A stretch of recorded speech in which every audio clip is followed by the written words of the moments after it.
I just finished 3 months of serious, focused Chinese study. I improved my speaking and my listening and learned 150 new phrases. I did all this while working 3 jobs, going to school, running multiple businesses, and checking out social media content on a weekly basis. Oh, and I kept up my exercise routine. Proud of myself for that one. How did I do it? I kept 5 key elements that I believe were critical to my success. But before we get to that, I want to do my final Chinese update. Let's do it a little differently though, seeing that this is the last one for now. I'm going to play a short clip of my first Chinese update here. Brace yourself, it's a little painful. 你好，我是 Nikki， 我是一个怎么说？我也正在读怎么说硕士。当我的改变是因为 Okay, that's enough. Now I'm going to do a quick update of my current Chinese progress. Full transparency, I didn't practice this Chinese speak, but I did plan it in English. Ready? Let's see how I do. 这个3个月是个挑战，但是我觉得很值得。那时我就能得到我的目标，我能提高我的口语能力，我的听力和学习150新的牙科词汇。我知道你在说提高你的听力吗？你不刚刚说这是你们的声音？你不刚刚说在你的最后的视频，你的听力更糟糕的吗？你们都是动画女孩。我记得你说你的听力更糟糕，你是骗子。放松动画女孩，我说我的分数更糟糕，我不说我的听力更糟糕。这个结构是因为那个考试是不正确，我不相信用一个视频比我的水平高给我考试。你看问题吗？自然我得到不好的分数呢。其实在任何另一个地方我看到我的提高呢，在工作跟病人，如果我在听播客和跟我的老师说话，在全都这些的地方我可以看到我的提升。不好的是我不可以回来做那个考试，所以下次吧。There you go. I'm very happy with my improvements, but I know this would not have happened if I didn't keep on top of those 5 elements I mentioned before. So let's talk about it. The first one is a little controversial, but it's my favorite, so I stand by it. Focus on one language at a time. Now, I know this is not relatable to everyone because not everyone is learning more than one language at a time, but... It's not about you. I'm kidding. Not really.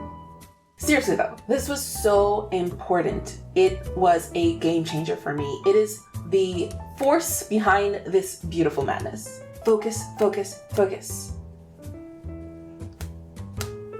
I think it's the key to doing anything well in life. Spreading your attention around too many things at once is not only tiring, but also inefficient, especially if you already have limited time to work with, like me. That being said, I do have intense FOMO when it comes to my other languages. So I have a little workaround that's been going really well for me. I'm not going to talk about it in this video because most people are just trying to master one language. But if you're interested, let me know in the comments. Let's go to number 2.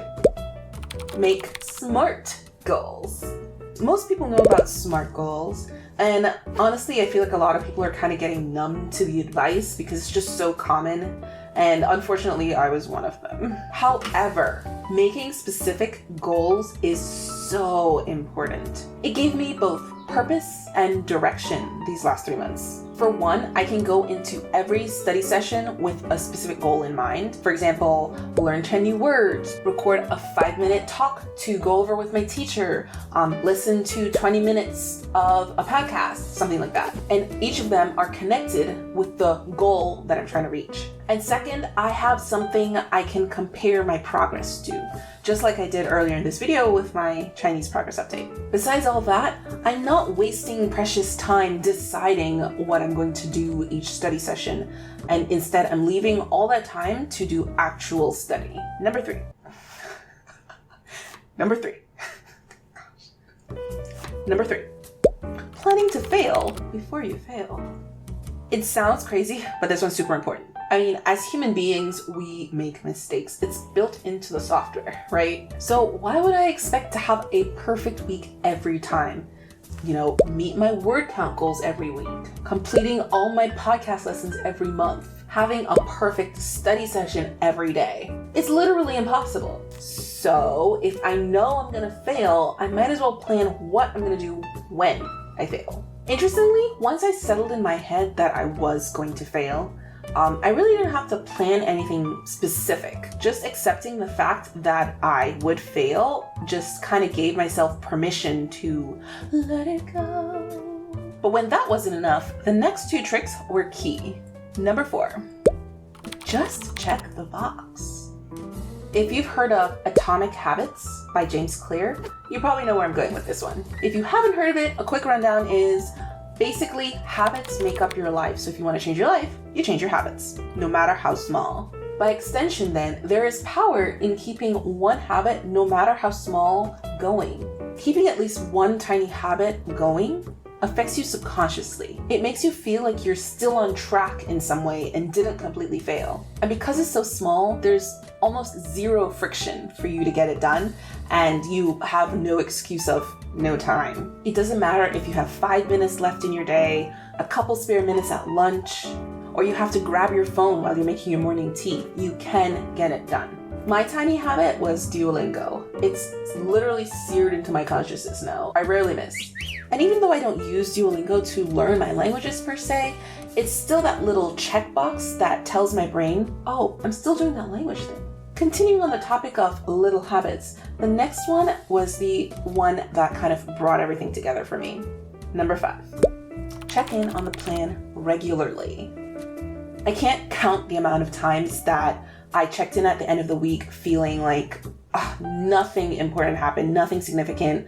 But then when I actually put it into words, I realized at least one thing happened, or I did something or learned something that was important for my goal. After I noticed this, I started to do 2 forms of written reflection. One reflection or journal entry in my target language, Chinese in this case, and one journal entry in my native tongue, English. These weren't even long, 3 to 5 sentences max, so it took like no time. But without fail, I have felt refreshed and refocused after every session. It is worth its weight in gold, this habit.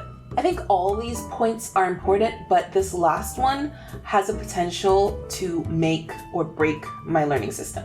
Without a vision, the people perish. Proverbs 29:18. When I reflect, I remind myself of the vision. Learning a language is hard, and sometimes the road can be tiring and confusing. But these 5 elements have served me well over the years. It helped me to stay focused and use my very limited time in the most efficient way possible. It's been a whirlwind this last 3 months.